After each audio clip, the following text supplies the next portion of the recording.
seat, sip some wisdom, and stay a while. This is the Prosperity Lounge, where growth gets personal.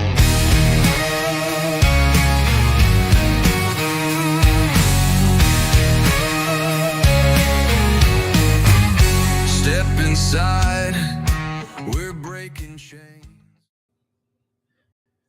Good evening, everybody. We're getting ready to get started, so we're going to be about a minute out from showtime. Thank you for joining me tonight.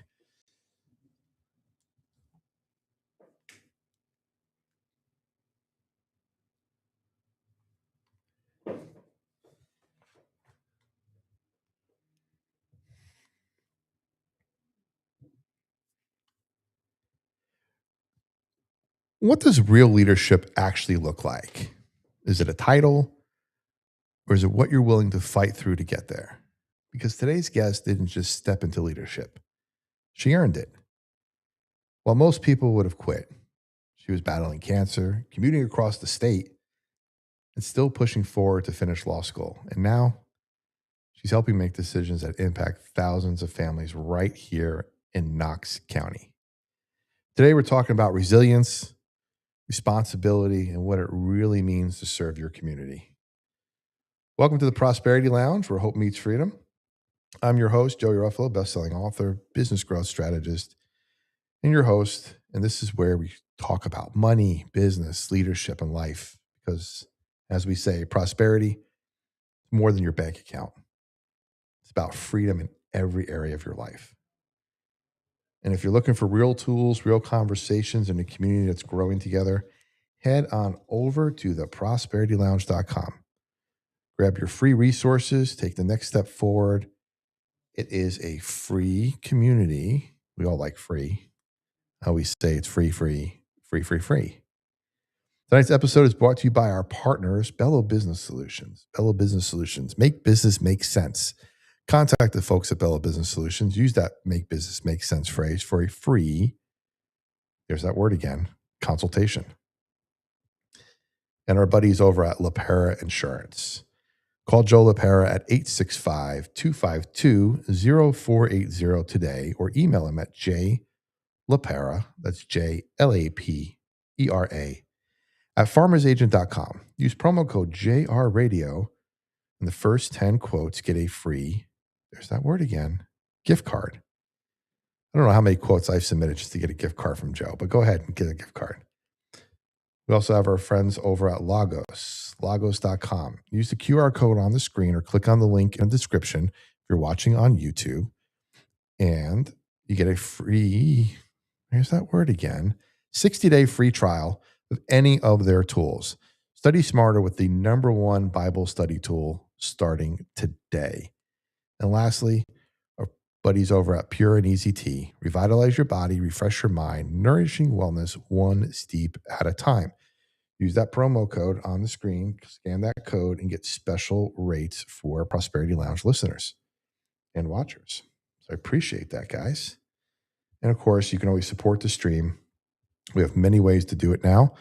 We have our coffee link, which is up there in our descriptions and everything. We also have our memberships now on our YouTube channel. $4.99 a month to get some exclusive content, some exclusive behind-the-scenes stuff, and get involved, get active, and help support the show. And of course, if you're a small business out there and you want to be a part of the Prosperity Lounge community, send me an email at joey@theprosperitylounge.com and put in the subject line partner. And I will get back to you and we'll have a discussion about what that looks like. All right, now that that's all out of the way, let's get into it, guys. My guest today is Knox County Commissioner Rhonda Lee. She represents District 7, Powell Halls and High School, and has built a career centered around service, accountability, and standing firm on principle. She's an attorney focused on criminal defense and protecting constitutional rights, a business owner, a former home builder and realtor, a mother of 6, and grandmother of 11, I believe I read, and someone who's fought through cancer while earning her law degree and never backed down from calling to make a difference. Miss Rhonda Lee, thank you so much for pulling up a chair, and welcome to the Prosperity Lounge. Thank you, Joey. I'm so glad to be with you tonight and all my people out in Knox County, the best county in Tennessee. Absolutely. I'm excited to have you here. We've known each other pretty much since I've moved here. You're one of the first people I've met. You've been so great. And yeah, thank you again for being here. It's great to be here.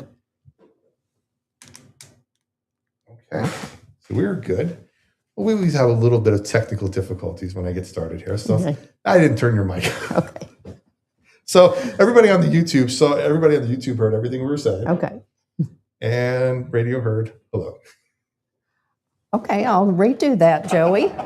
Thank you for having me, and I am so glad to be talking to the people in Knox County, the county that I love, best county in Tennessee. Best county in Tennessee. So great. We said it twice. Yes. Perfect. Yes.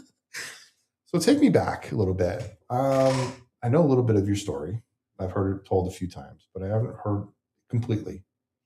You went to law school. Yes. Later than most people, probably. Yes. What drove you to that decision? What got you to say, I want a career change, and I want to do law, and I want to start this late in life, or later? I don't want to say late. Make that commitment. Okay, Joey. I will tell you a little bit. I'll go back a little bit before I even went to law school. Okay. My grandparents were both coal miners. My dad went to the 8th grade. My mom, I believe, went to the 8th grade. And there was no one in my family who went to college. We were from a coal mining town in Anderson County. Okay. And, it was you expected, you worked hard, and you just got a job. But I went to school, high school, did great. I was a really good student. But we were not, what you say, financially able for me to even think about college. That was not even an option. But I always wanted a big family, and I got married young and had 6 children, and I wanted to have 6 children. And, and I always imagined I would, be living in that house with a little, white picket fence, and never thought about what the next phase of my life would be. I got into the real estate market, and my husband and I, at that time, we were home builders. So we built houses, and I loved doing that and helping people a lot of times when they're first home. And, but, my kids started, growing up on me. They started getting a little bit, growing up as kids do. They don't stay little all the time. And so as I went through a life change, as sometimes we do, unexpected life change, and became a single mom. And I started thinking, what is Rhonda going to do for the rest of my life? And, with real estate and building, it's feast or famine, the market's up, market's down. I thought, well, this will not sustain me as a mom.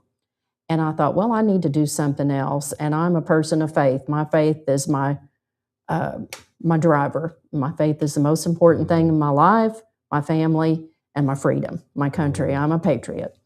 So I started thinking about what's Rhonda going to do. But I've always been involved in my community, helping with my children, coaching, helping with the ballpark, anything I could do to help my community. And then I started thinking, well, whatever I'm going to do in my next phase of my life, I wanted to make a difference in people's lives. And so I thought, I've got to go back to school. And, it was, a time and people said, well, you've lost your mind. You're too old. And I certainly couldn't financially see that how I could do that and work and raise my children. So I'll try to keep this. I know I don't have hours and hours to talk, but I prayed about it, and I felt that was something that the Lord had told me I needed to do. And I started at Philosophy, and I was started in the paralegal program. But once I took my first constitutional law class, I was hooked. And so I'm sitting there going, this is it. The lights came on. This is what I want to do. What can I do?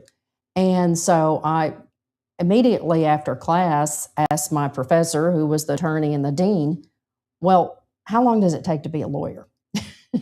And here I was thinking I was going to be a paralegal in 3 years, and I was trying to figure out the math. How long does it take to be a lawyer? So, of course, she told me you have to have your undergrad, and then you have to go to law school. So I knew then that I was hooked.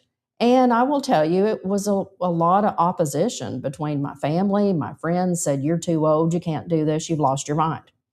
So I just buckled down and I prayed about it. And I said, Lord, if this is your will, you're going to have to make the way. And he made the way. I had to do the work, and it was not easy. It was a real hard road. But I graduated from Pellissippi with my paralegal degree, associate's degree. Then I went to UT for my undergrad degree. And then it come time to go to law school. And it really didn't fit in with me having a family and working to go to UT. And so I spent approximately about 11, 12 years getting my undergrad and started thinking, well, I guess I've missed the boat because law school's not going to be an option. I'm not leaving Tennessee. This is my home. I'm 8 generations of Tennessee. My parents are here. My kids are here. I'm not moving. And so I had some great attorneys that I worked with, and a mentor of Don Payne, who was a legend in the law. And different ones said, go down to Nashville, go down to Nashville. And I was like, I'm not moving to Nashville. And so I was like, okay, out of respect, I'll drive down to Nashville and look at the law school. And immediately I went into the school and I felt like a voice said, this is where you're going to be the next 4 years of your life. And so before I took that tour, I had signed on the line that I wanted to go to law school in Nashville.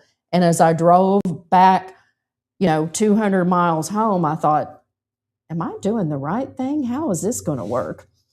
But I did start law school, and for 4 years, I commuted 3 times a week to get my law degree. And in the middle of that, I got cancer. And then, it was pretty discouraging because I thought, here I've been working to get my law degree to make a difference in people's lives, but I'm going to die. And so it worked out, and I was in the middle of finals, and I was kind of in the denial phase and thought, I'll just put that off because I'm in law school right now and I can't deal with that. So I put it off months and months and months. And I was on my way to take a final in law school. And I was interning at the Knox County DA's office, and I walked out in the parking lot and passed out. And so I woke up in the emergency room, and all I could focus on was I got to get to law school to take a final. And if I don't get there, they're going to fail me. And I do remember the doctor saying, we're going to call your law school. And so the doctor had come in and said, you have to do your treatment or you're not going to make it. And it was a reality check. I guess I was in the denial phase thinking, I'll deal with this later, And so I had 25 rounds of radiation in my eye. Wow. I had lymphoma cancer, and it looked like, my options were I could go blind. It may not work and I could die, or I might make it. And I was at the place where I had no choice. I either do it or, it's coming quick. So I did the radiation, and one of the side effects of radiation is it's a long time before you get your strength back. And when it came time to go back to school, I thought, I don't know if I can do this. So I was on a day by day, literally a day by day, because it was a 3-hour drive to school and then a 3-hour drive home. And most of the times I would get home way in the morning, 2:30, 3 o'clock in the morning, and get up and go to work, study, and go back to Nashville. And so, I thought, well, at least maybe my, children can put on my tombstone, she almost made it. But miraculously, God healed me. And I graduated, and I came out of law school still determined and a fighter that I was going to make a difference in people's lives. I had started off thinking that I was going to be in the prosecution side. I had been at the Anderson County and Knox County DA's office as an intern. Okay. And while I was in law school, I was sworn in as from the Supreme Court as a special assistant district attorney. So I was able to go in the courtroom, work with the DAs. Then I worked, after I got my undergrad, I worked for a year at the U.S. Attorney's Office as a paralegal, and was in the civil side where there was bankruptcy, Social Security. So I got, kind of see that area of law, and then it was time to go to law school. So then I went to law school, got cancer, graduated, and then when I got out of law school, I was ready to work. I had kids, and it was like, and I didn't have a job. And so I was asked to help someone who had been in jail for a couple of months. She'd lost her children, she'd lost her housing, and I was asked to help her. And so I started, okay, I'll just see what I could do to help her. And she was accused of stealing in Walmart. And so I insisted on seeing the videotape. And there was so much pushback of, why are you wasting so much time and spending so much time with her? And I watched the videotape, and it was not her. Really? It was not her. And so it was like the lights came on that I realized that we actually do put innocent people in jail, and actually innocent people do go to jail, and particularly people who are poor. So I knew that was that what God had shown me was going to be my calling. So I've spent most of my legal career practicing law with a focus in criminal defense, and a lot of my practice is with indigent folks, people who cannot afford counsel, people who do not have an advocate, do not have somebody to look after their constitutional rights, do not have anyone to respect them in the court of law. Along with that, we have a lot of mental health needs in Knox County. A lot of jails are full of people with mental health needs. And then we have a huge drug addiction problem. So these are problems I deal with all the time. I have done many, many trials, anything from first-degree murder, drugs, rape, child abuse, arson, drug charges, gun charges, shoplifting, burglary, theft, DUIs, anything from the gamut of first-degree murder all the way down. Wow. So I'm very experienced in the courtroom. I have a lot of trial experience, and so therefore I know the law pretty good. And I'm experienced in evidence and hearsay and things that are crucial in a jury trial. I want to go back to your faith for a second. Yes. You're talking about praying to go to law school. Yes. Feeling called when you walked in. Yes. You get cancer during this time frame. Do you at any point feel tested mentally and spiritually? Mentally, yes. Spiritually, it was a struggle, but I knew God was in control. And of course, when you go through trials, sometimes you wonder, where is my God that I have faith in? But I knew whatever was going to happen, He was in charge. And if my time was up, that's where God had took me. And I hoped that I would encourage my children that I left behind to pursue their dreams and make a difference of people in their community and in their life.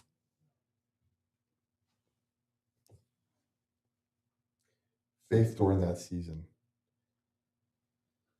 how did it shape your fight? And then how did it shape how you decided to lead afterwards? I don't know what I would have done without my faith. I don't know how people go through hard challenges in their life, and life is not always easy without God. But that's all I know. And I will tell you, I've known the Lord since I've been a little girl. And I remember I was baptized at the age of 5, and I was a little bitty girl. And I remember my pastor holding me on his knee to baptize me. Wow. But my faith, I don't know how people get through life, but my faith is what's pushed me through, enabled me to fight, and made me be strong with knowing God was with me. Yeah, we can kind of see that prosperity, isn't necessarily built in easy seasons. It's built in the moments where you decide Absolutely. not to quit. Yeah. When you're in those valleys and trials, that's when you see God at work.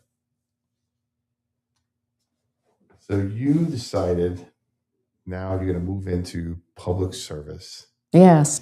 Well, advocate. I became a lawyer to make a difference in people's lives and to be a voice for those who didn't have a voice. And when we went through the COVID, when we went through the government shutdowns, the vaccines, the mask, and closing our businesses down, And I looked around our community and I thought, what is going on? What is going on in our country? And I thought, this is not right. Right. And I felt like, where's my voice? What am I doing for my community and using my voice as an attorney to stand up for our people? And at the time, my commissioner was term limited, and all around us was confusion. What are we going to do? It's hopeless. And I felt like God said, you're that voice. It's God again. God again, yeah. And I didn't know. I've always been a Republican, a conservative. I worked on Ronald Reagan's campaign, but I never saw myself in politics. But I felt like God said, you need to do this. I had people saying, you need to help us. And I thought, if I don't do it, I'm being a hypocrite. That what I went to law school, fought for, and care about every day in the courtroom, and here we were in a crisis in our country. So I put my name in to run for county commissioner, and it was Bold move. it was a very eye-opening experience. But I can tell you, my district is people that I love, and I love talking to people in the community and what was important to them, and it encouraged me that the fight is worth fighting. So I won my election as county commissioner. I was going to ask your background as an attorney when you are in your leadership role today. How does that shape your approach to leadership?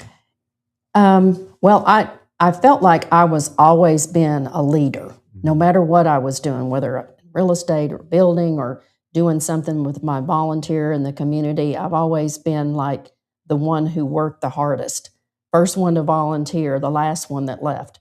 And so, but law school really taught me the mechanism of how you do those things, to be able to not be intimidated and talk and let people know, here's what our citizens want, here's what my community wants. But law school taught me so much in assuming that role of being a leader and how to be a leader. You talked about that case you had, that first case. Yes. And we're talking a little bit about constitutional rights. Yes.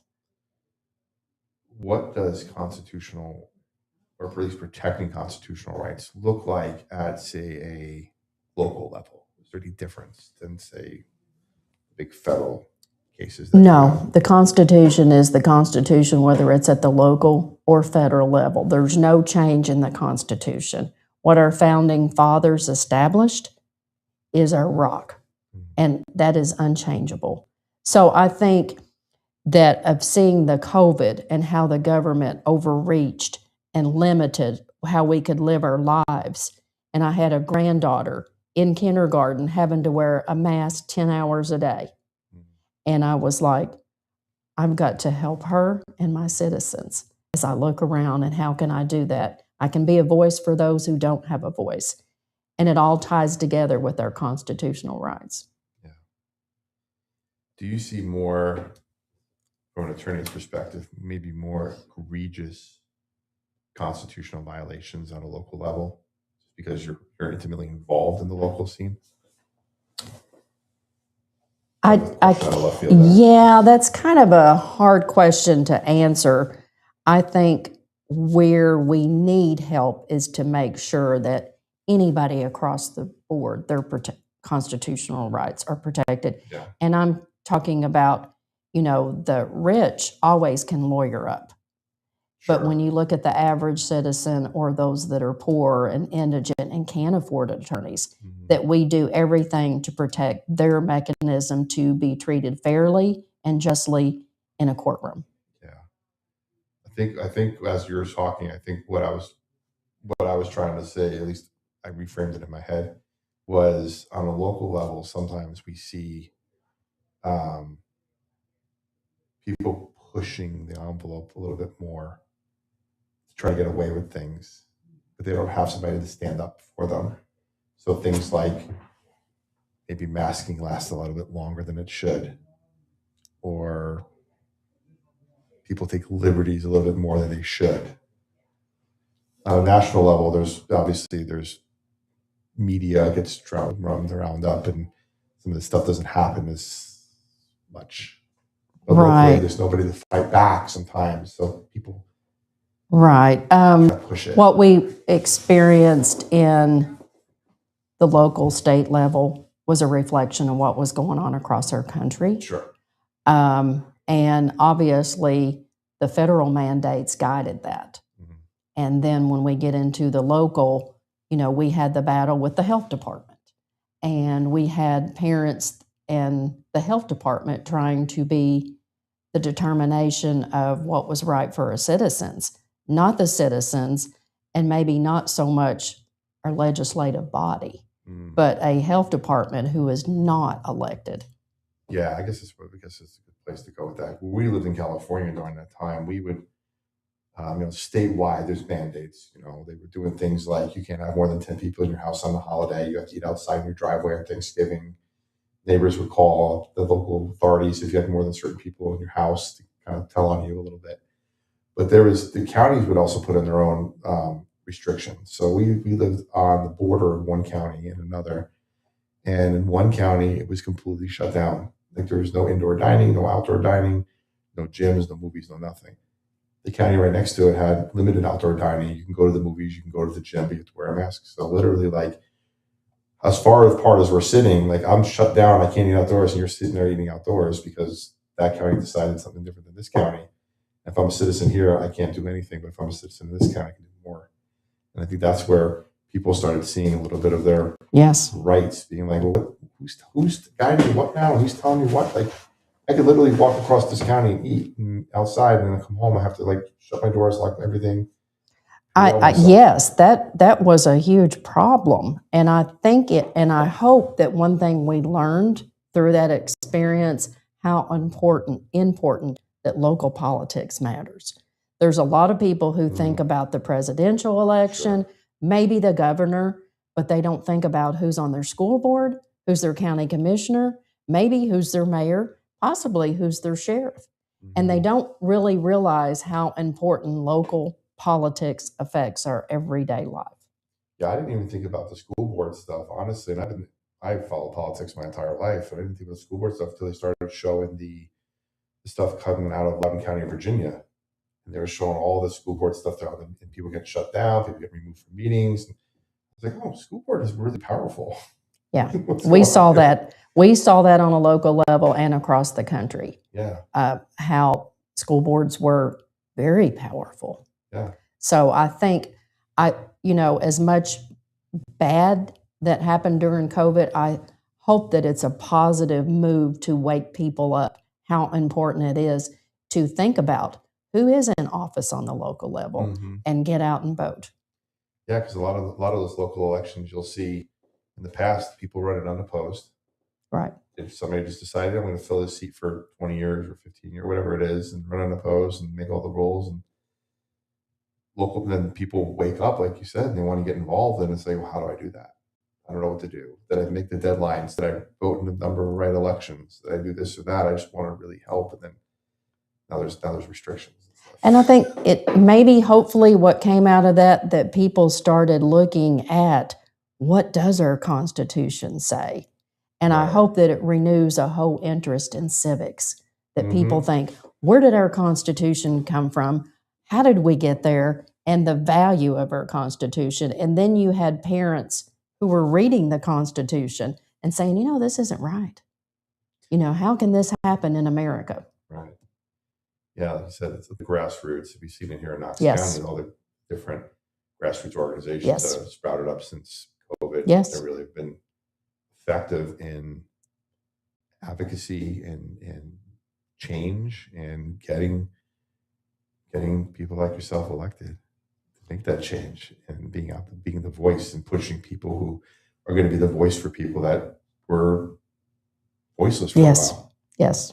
And I hope that that's maybe a positive thing, that we can try to look, what did we learn from that so that we can move forward. Absolutely. So what is something people misunderstand about county government? Wow, that is I could go on about that. We could. people don't, and it's you learn every day about county government. You know, you go in and you think you have one mindset, this is how our county government works, and then you think here's what we expect. But then when you get on commission, and I'm talking about from my experience, you have to look at the budget. And then all of a sudden it's like, what does this cost? Because you have this preconception or maybe idea that it's an unlimited pocket, right? Free that money. yes, that the government should pay for every. Well, I mean, I'm talking about anything that needs like the roads and the zoning and all that. That the county has plenty money, and then when you get in there, and then the pie starts getting cut, and you see how much the schools get and how important our public safety is, and then when you take that out, and then you see that $1.2 billion is not what the county has to spend. Then you have to look at all the needs that we have to meet of the citizens. And it's a tough question because then you're running out of money and you're like, what do we do? Because we have such important needs that you expect from your government and your county. And you have a standard of living to think, we should have all the potholes fixed or all of our roads, and we should have stop signs everywhere and all the vital services that we expect. Right. And then when you hear we don't have the money, but then we're faced to, do we raise taxes? And then here we go. Taxes are back. And I will say, with this and then having to inspect it and do a deep dive, that people from COVID, from the everyday working class people, they are making it as best they can. Some people are having to work 2 and 3 jobs. Yeah. They can't afford our taxes to go any higher. The city was wanting to raise the taxes, and overwhelmingly the people shot that down. And I did not support a tax increase in the county. And I would not, I think, not to say that the county's wasting money, but we got to look at where we can cut back. Mm-hmm. Where can we cut back? Because every family has to look at their budget. They have to look at their rent, their mortgage, if they have a car payment, their groceries, what it takes to support their family. The fringe benefits you have to look at that. What can we cut out? And we have to do that as a county, and we have to do that as a government. And so I think we have to take a real look at where we can maybe cut some things and try to avoid a tax increase across the board. Well, that's the thing with people in individual households. I mean, when you're stuck with an income problem, absolutely, and a budget crisis in your own house, right. There's a couple of things you can do. You can either cut your spending, increase your income, or a combination of both to get out of debt. Right. Now, county government and government in general, in my experience, when they say, hey, we're going to do this to get out of debt, we're going to just raise the taxes a little bit, or we're going to raise the gas tax a little bit to cover the roads or cover this. Don't worry, this is a 5-year plan, and after 5 years, we're going to be good. Well, that tax doesn't go away. Just look at the California gas prices, where they're almost $8 a gallon now, and most of that is gas tax to fix the bridges that then go to something else, and then we still need to fix the bridge, so we need to do another 10-cent tax. Okay, fine, no worries. And it's another 10-cent tax, another 10 cents. Once government gets their hands on it, they don't absolutely give it back. They don't give it back. No. They, as we've seen, a lot of administrations have kind of kicked that can down the road, mm-hmm. and now we're in almost a dire circumstance with our debt. Yeah. And so we have this huge amount of debt that's coming due. How do we balance that with what our expenses are with inflation and serving our county? Mm-hmm. And so all those things are in play. And it is very, very difficult making those tough decisions. And being on commission, we approve the budget, mm-hmm. and zoning. And, with that, you've got people on both sides, and you're never going to make everybody happy. No. So it is it's a grueling, what is the best decision for this community and the county? And you're not going to make everybody happy, but I think it's important that you do and you let your integrity and the best interests of Knox County guide you. Absolutely. Not any particular special interest or any particular thing that somebody, but what is best for that community and what is best for the county as a whole. So it is not easy decisions that we sit there and make. No, absolutely. To move into some counties, we're talking about the county stuff, so let's stay on track with that a little bit. What are some of the biggest challenges facing Knox County right now? I think infrastructure is a big challenge that we have, infrastructure and housing. That word. Yes, infrastructure. I tell you, I didn't really understand, what all encompassed infrastructure until I was right in the middle of that. Giant word. Yes, it is. And if I could just expound on that, Sure. that is our roads, Okay. our utilities, and everything that provide the services for the city. And people don't think about our roads and the utilities all the time until their roads falling apart or their tires are being busted out by potholes or development is taking over and the traffic is backlogged and they're trying to get to the hospital or trying to get their kids to school.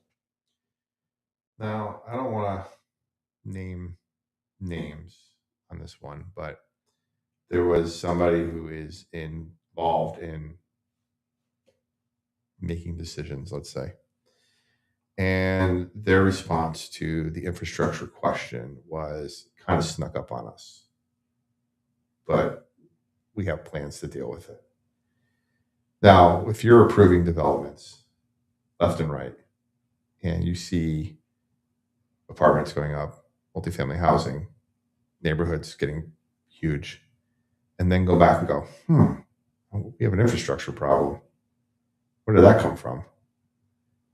Is that a little short-sighted or facetious, as they would say? Well, I'll say to respond to that Knox County has not really prepared for Knox County for about 25 years. Okay. And so we've had an explosion of people moving to Knox County because this is the best place to live in the country. It's beautiful. It's who doesn't want to live here with the mountains? Right. And we have low taxes in the state of Tennessee. Knox County has jobs, we have education, we have everywhere that would make it a great place to live. That's why we came. That's why people are coming, by the masses to come to Knox County. However, there hasn't been planning. I don't know why before other administrations, if they never thought about Knox County was going to grow, but they didn't sit down and come up with a plan of how the growth was going to happen. So the last few years since I've been on commission, we've been looking at ways to kind of control where we were going to build and the limitations on what could be built and how that looked out and have done a deep dive of how this county was going to grow. And it's been a very confusing journey for most people in the county. And but we've got to do something. Yeah, advanced Knox. Yeah, advanced Knox. But I will say a lot of citizens I talk to feel like that their local government is not listening to them. That's the feeling I get when I talk to people too. Yeah. They're confused by it. And They're confused. It seems to be more of a reactive solution disguised as a proactive solution. And well, I will say, like, particularly our rural communities are being, now we can't force people to continue to farm. And if, they don't want to, grandma and grandpa decide that they can't, or they pass away and then the next generation doesn't want to farm, that family is entitled to be able to sell their property. But we see we're losing our rural communities. And I think in my district and districts close to me, that is really an issue, that they're afraid that their communities are going away. And so that has been probably the number one outcry from people, that they're concerned that we are building and exploding so fast and Mhm. our children can't afford to buy homes. Right. And what are we going to do about it? And I don't think there's just a magic brush that's going to fix this problem overnight. So, what can families and business owners in Knox County, what should they be paying attention to right now, especially with this upcoming election season? Well, I think they need to be really listening to the people who are running for office, um, who's running for mayor and who's Mhm. running for county commission, because the mayor will come up with a plan and want to go with that, but it's going to take the county commission approval on that, and particularly the money, what it's Mhm. going to cost in the direction of how Knox County is going to grow. So it's very important that our leaders, and we vet them out and we know what they stand for and we hold them accountable that what they tell us during the election, when they get in office, they're going to do what they told us before they got elected. Absolutely. Everyday citizens who are listening right now, who want to get active, who want to get involved, who want to have a voice in local decisions, what are some things they can start doing today? Well, they can go to the county commission. Oh, I Those would are appreciate if important people did. meetings. Go to the county commission because that's where all the legislative body of the county, all of those meetings are recorded. The agenda is posted every month, so you know what's coming. You can go back and look what happened, weeks and months and years ago. And so get involved. And if you can't come down to the courthouse and be live, you can go on the internet and watch. That is a great way to see what's going on in our local government. There is too much information out there, and it's going to require people get off their couches Mhm. and either get involved, find out. Information is online, it's on the TV. If you just try to do a little bit of research, there's too much information out there to say, where do I get that? How do I get that? And I don't know where to go. It just takes a click of a switch. But it is important that people start now in election season, that listen to what the platforms of the people who are running for these offices. Uh, Email them, reach out to them, call them, ask them, show up where they're going to be, and ask them in an open meeting, how do you feel about taxes? How do you feel about infrastructure? How do you feel about housing? How do you feel about our schools? How do you feel about our services? Ambulance service, fire department, trash service. Get them people to tell you what they want to do if they go in office and how they'll do it. And then make educated and informed decisions and vote.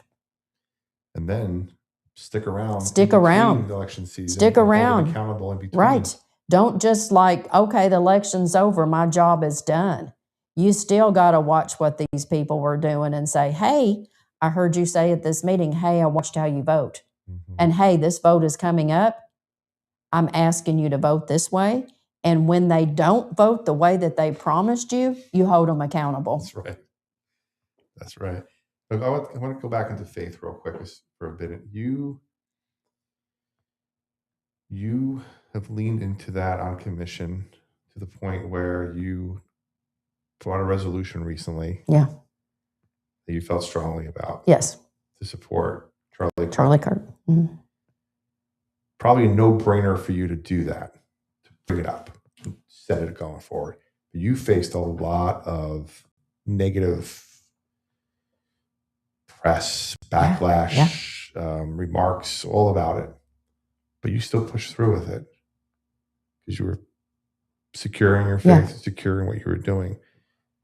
Another trying moment there. It was I would say that was one of the most trying times of my time on commission.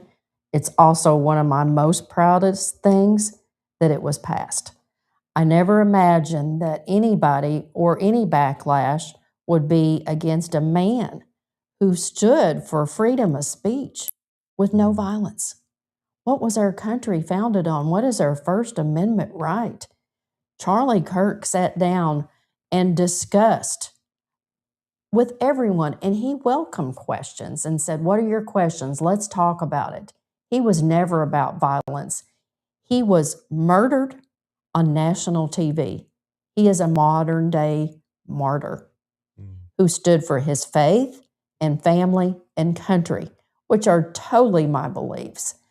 I never imagined there would be any backlash, particularly even more so disappointing from my own party, the Republican Party. And I'm a conservative Republican. I own that. I will always be that, and I don't back down from that, regardless of what the party says. And if the party wants to lean left and the party wants to embrace those ideas, I will not back down. And I got death threats over that. Really? Yeah. And it was Doesn't surprise me.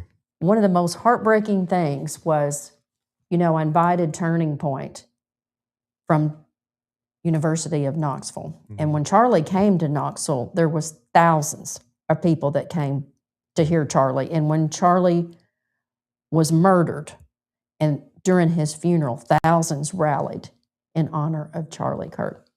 And I asked the Turning Point chapter to come so I could present them with the resolution.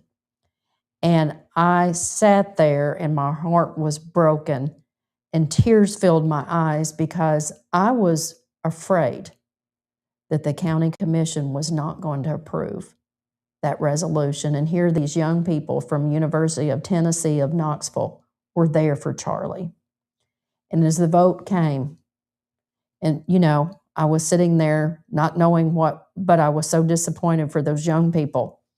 But I could hear one of them behind me go 1, 2, 3. And we got the votes to pass.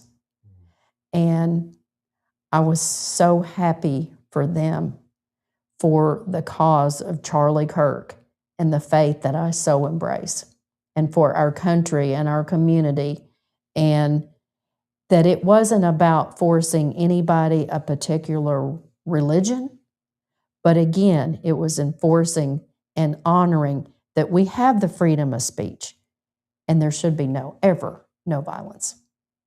But it became such a violent time. Yeah. By doing that, you also show those students that government can work. Yes, government can work. Government can work. And so it was a proud moment when it did, but I think they learned a valuable civics lesson. Absolutely. So now you're stepping into a new chapter. Yes. Running for General Sessions in Knox County, judge. I'm going to ask you, what is driving that decision to get off a county commission and become a judge? Well, that was first of all, county commission is term limited. And so you can't have a career on the county commission. But most importantly, back to my faith, my passion was the law. And I always saw down the road at some point of being on the bench. And we had a judge that surprisingly decided to retire. And I prayed about it, and I felt like the Lord said, now is the time. And so I did not want that the people that elected me had faith in me to feel like I was letting them down or abandoning them. But I know that there's also like-minded folks in my district that would carry that torch even better than I did. And so I didn't feel like I was the only one in my district that was capable of doing that. But I know from my experience and my ability that I can be a very fair judge and respect all citizens and follow the rule of law and follow what the Constitution says, a courtroom. And General Sessions is the people's court. And a lot of times, this is the very first experience that a lot of people ever have in a courtroom. And so it can be very traumatic and shocking and scary for the person that enters that courtroom and the families and the people who care about the people. And I think it's, the judge sets the demeanor of the courtroom. And it is the people's courtroom. And I feel like this is the people's court, and the people should decide who is on the bench. It should not be decided by the county commission. It should not be 8 people or 11 people that decide that. It should be the voters of Knox County. The people decide who runs our government, and the people decide who is on the bench. Can you kind of explain to me as a layman what the role of Sessions Court judges, what their duties are? Sure. There are 5 courts that consist of the general sessions. 5 of those are related to criminal, right? So you have misdemeanor court, which would be anything like, say, shoplifting, simple possession, public intoxication. That's in the misdemeanor court. Okay. And then you have DUI, anybody who's charged with being under the influence and driving. Okay. And then you have bond and arraignment, and that's when people come in and they make sure that they understand what they're being charged with. And if they have an attorney, they're made aware what their charges are. And they find out if you can't afford an attorney, they fill out an affidavit if they need to be represented. And then we have felony sessions. And felony sessions could be anything from murder, anything that somebody could be looking at more serious crimes. And so what those courts do is they have bond hearings. Okay. And sometimes you have people that are on probation and then they violate and they have to come back to court to see how their court matter is going to be handled. Okay. But all of session courts are, the judge in that court cannot sentence anybody to more than 11 months and 29 days. So if they're in the felony sessions and they're looking at serious charges, in any of those courts, you would have a probable cause hearing. And so that is not whether somebody's guilty or not. It's whether there's enough probable cause to send that up to the grand jury. And if the grand jury indicts someone, then they would come out of criminal court. And that's where people would be looking at a jury trial. Okay. So a lot of those cases get handled in sessions. Either a case gets dismissed or a case, they come to an agreement between the state and somebody who's charged. So they may get worked out. And then you have the civil side of general sessions, and that is anything that would be a lawsuit up to $25,000. A lot of that is landlord-tenant, or say creditors where somebody's owed money on a credit card or maybe a medical bill, and that is the civil part of general sessions. There's 5 of those courtrooms, and there's 5 judges, and they rotate. They're on a 5-week rotation so that no judge is in one court all the time. They get a little bit of variety, and there's a high volume of cases. And so general sessions has a lot of cases that come through. I think I heard recently maybe 65,000 cases a year come through general sessions. Wow. That's what the last report I believe I heard, but it's a high volume. And so it's very important, and it is the initial part of, and this is where most people come through general sessions. So and I practice in those courts on a daily basis. So I do a lot of cases in those courts, and as well as in criminal court as well. So if I'm going to wrap my head around it, Rhonda, it's sort of like you're the first line of defense. Sure. Yeah. And that's where it filter initially out starts. Yes. For everybody going up. Yes. Up Up the to chain the of next. command. Yes. Up to the next court. Okay. Yes. Wow, that's a lot of work. It is a lot of work, and the general It's- sessions is very critical and crucial. Yeah. And it has to, due to the large amount of cases, it has to move, and dockets have to be done efficiently, and it needs to be not one of the things that we need to make it efficient for the court, efficient for somebody who's in the justice system, and for the taxpayers. So it's important that we keep those dockets moving, and somebody's not waiting 2 or 3 years to get their case resolved. Wow. Well, we are just about out of time. Oh, okay. I know we wrapped up real good. We got a few minutes left here. I have some questions that came in from listeners. I want to get a couple in before we wrap up. Karen in Powell wanted to know, what's the best way to hold local government accountable? Being at meetings and follow how they vote. follow how they vote, and make sure, like I said, on the county commissioners, watch how they voted, what they voted for, and then ask them about it. And the same with the mayor and any other elected official.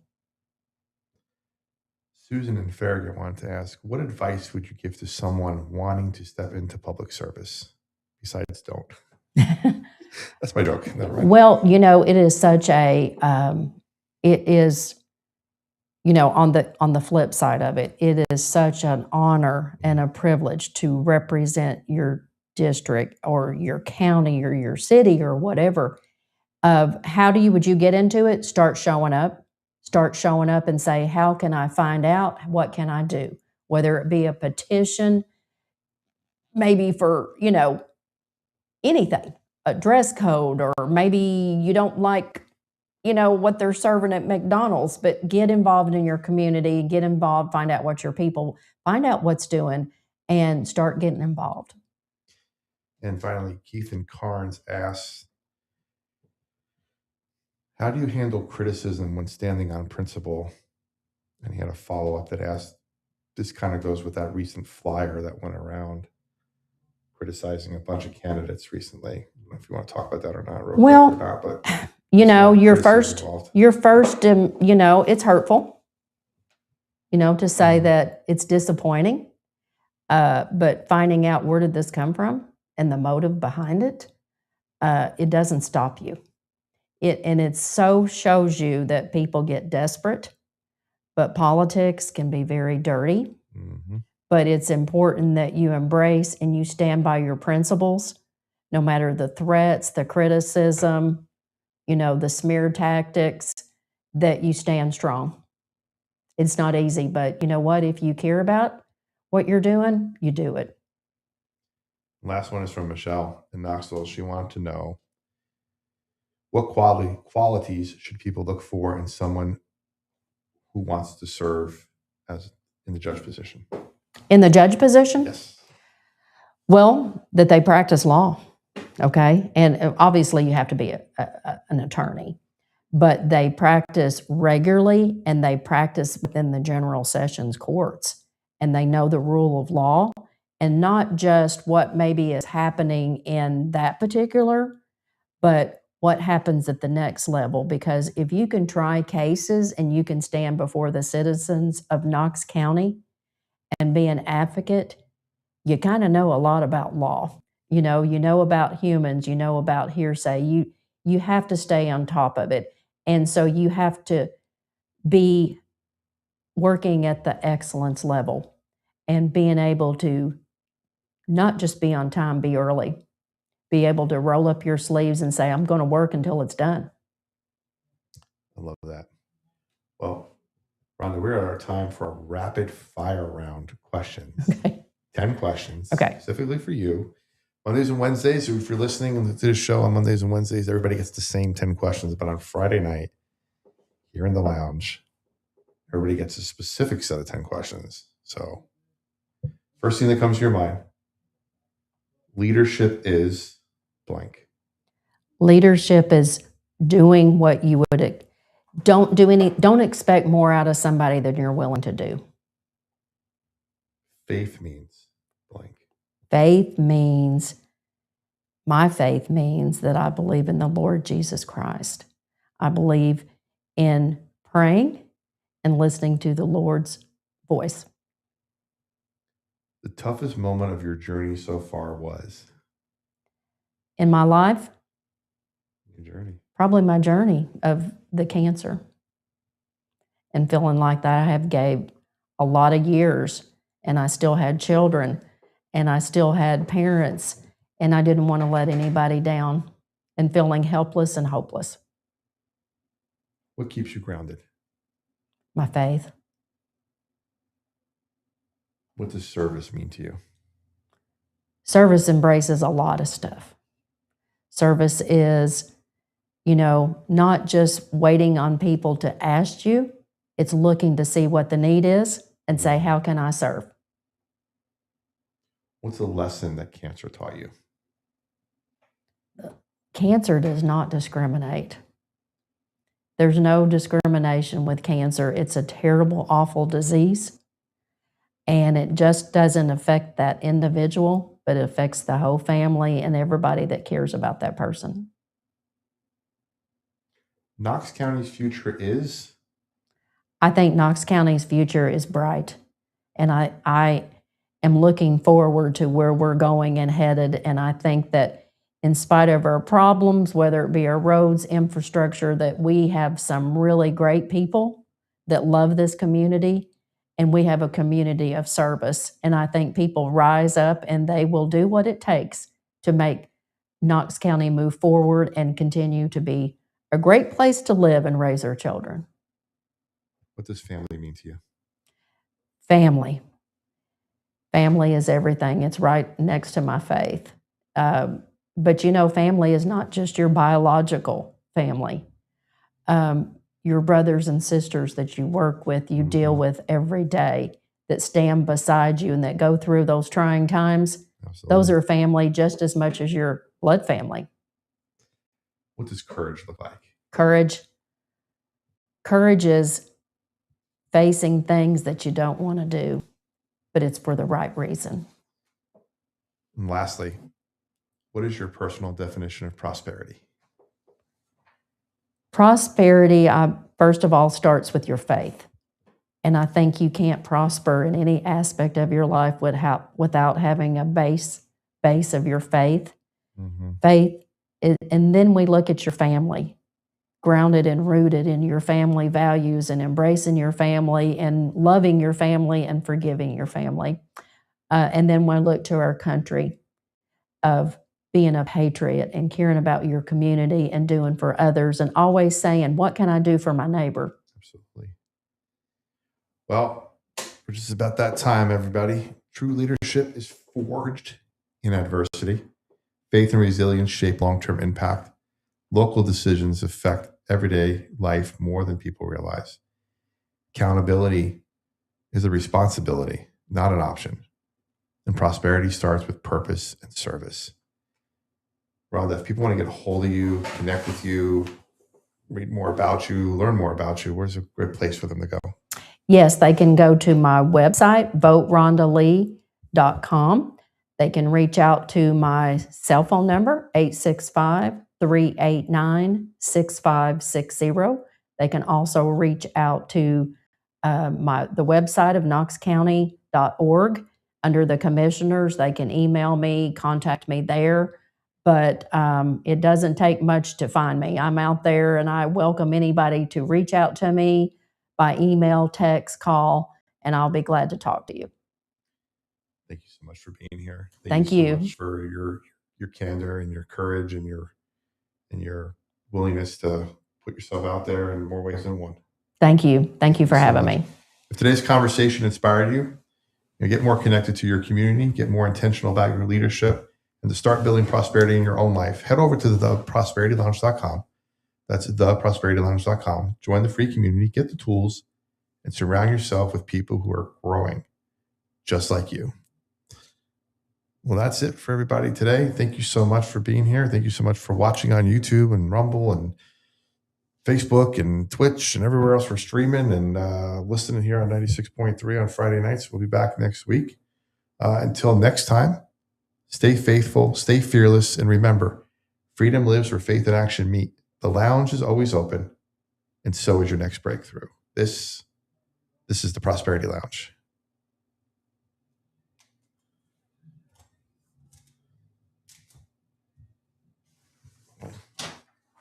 Are we off? You're off the radio. We're still live on YouTube. Okay. Thank you so much. Thank you. Thank amazing. you. I hope everything went okay. No, it was great. I think we had a lot of good questions in the chat, and I didn't want to do it over the radio, but there was a couple of questions that came in for people that are watching. Asking for a friend wants to know, how hard is it to get a record that's roughly 40 years old expunged? That could be very difficult. Not everything is expungible. Laws change. So that all depends upon your state. Sure. And it depends on the charge. If it was a felony or a misdemeanor, Some cases are not expungible, as in a violent offense. Sure. So it all depends on what the law is in that jurisdiction, meaning that state, and what the crime was. And the best place to find that out for any is to call the district attorney's office or call the attorney general and do a little bit of research and ask, is this expungible? But I will tell you, if it's a violent offense, it's probably not going to be. I'm talking like murder or cases where children are, particularly like maybe kidnapping, Sure. Something that's going to be very serious. It's probably not going to be expungible, but each state has different laws. So it depends on that state. Okay. So even if you're so you got arrested in Texas, but you live in Tennessee, you go to the Texas law. Correct. Yes. Okay. You would have to go to where the crime occurred. Okay. Makes sense. And then our friend Jessica wanted to know, if I get arrested, will she be nice? Well, who? You be nice. Will I be nice as an attorney or the judge? Yeah, I don't know where she was going with that. I think I try to be respectful and nice to everybody. Yeah. I represent law enforcement too. And, some people are guilty, some people are not, but everybody needs to be treated respectful. Absolutely. All right. Anything else you want to add? I just hope that everybody will look into me and see what I stand for. And I expect excellence in our local politics, including the judge. And I think I've been a strong, firm, stand behind my principles and my integrity. And I think based upon my experience that I'm very well qualified to sit on the bench. And I think I could serve the people of Knox County very well. And I ask for their vote and their prayers. Yeah. You're guided by the law. Yes. Guided by faith. Yes. Guided by my law and my faith. Which makes an excellent judge. Yes. So that is all. Thank you so much. Yes. Vote Rhonda Lee. Oh, I actually had a comment here. Rhonda Lee for president. Oh, I don't see myself in that role. You never know, right? You never know. You never know where the Lord could go. But I don't see myself being the president of the United States. Yeah, who said that? I gotta go. Oh. But I appreciate the confidence though, and I love it because nothing is impossible. Absolutely. And you can pursue your dreams. I love it. Well, thank you everybody for being here. You can, if you're watching right now and you missed it, you can go back and watch the entire episode. Tomorrow, Saturday, the full episode will be put up, the radio version. So all this banter after the show will be not on that part, but it's there. And it's also on Monday. The podcast will be up everywhere on Spotify, Apple, iHeartRadio, Pandora, Pocket Cast, Amazon, wherever you listen to a podcast, you can find it. The Prosperity Lounge. You can also check out our daily show, our Daily Dose of Prosperity, our 5-minute or less podcast talking about accountability, leadership, resilience, faith, discipline, everything you need to grow. We're doing a year-long series on that. We're 11 weeks into it. Yeah, this is our 11th week, maybe 12th. I can't keep track, but we're doing a 52-week deep dive on that. So watch that one, join that. So daily on our YouTube, daily on a podcast as well. It's called the Daily Dose of Prosperity, Monday through Friday at 9 a.m. Those release. And then, of course, our podcasts here on the Prosperity Lounge. Join the free community. Check us out. And love to connect. If you have a great story and you want to, come on the show and tell it, reach out. I'd love to hear it. And we'll get you on. Oh, somebody asked, instead of president, how about governor? Thank you for that confidence. Thank you for that. Well, there's a governor's race going on right now that people aren't too confident in. So maybe a dark horse candidate write-in for Rhonda. Somebody wants to, let's push that right now. If you don't want to vote for anybody, write in Rhonda. See how many votes you get. I hope that all the people that would rally around and help me get there, if that's where it would be a lot of help. I would need the help. Absolutely. I think you'd be fantastic. Whatever you decide to do, you'll be fantastic at it. Thank you. You have been. So thank you so much. Thank you so much for being kind to us when we got here. Thank you for being just an amazing person and joining the lounge and pulling up a chair and being real with us. So thank you again. Thank you for having me. All right. Everybody have a great weekend, and we will see you when we see you. Take care.